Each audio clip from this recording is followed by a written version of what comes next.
राज्यात ज्या प्रभाग रचना जाहीर झालेल्या आहेत यावरून आता राजकीय वार प्रतिवार सुरू झालेला आहे आणि याच सगळ्या पार्श्वभूमीवर आता आशिष शेलार यांनी ठाकरेंच्या शिवसेनेला डिवचलंय। हिम्मत असेल तर उबाठानं पालिका निवडणुकांमध्ये एकट्यानं लढावं असं आव्हान आशिष शेलारांनी दिलं।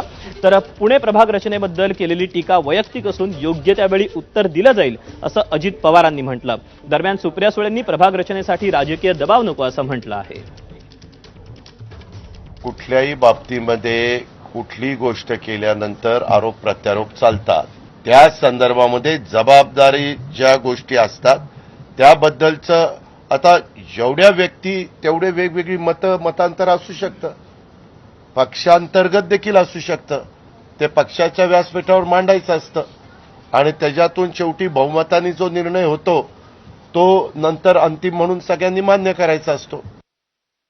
जे काही व्हावं ते पारदर्शकपणे व्हावं, कुठल्याही राजकीय दबावामध्ये कुठल्याही सरकारी यंत्रणे येऊ नये।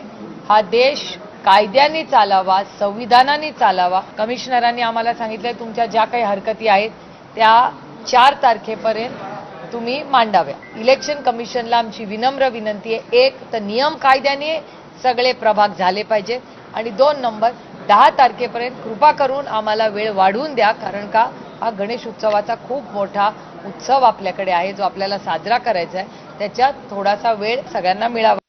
माझं तर थेट आव्हान आहे उबाटा सेनेला आणि त्याच्याबरोबर जे कोणी येत असतील त्याला, मुंबईत आमचीच सत्ता, आम्हीच ब्रँड। मग आता रडगाण्याचा बँड का वाजवत आहे?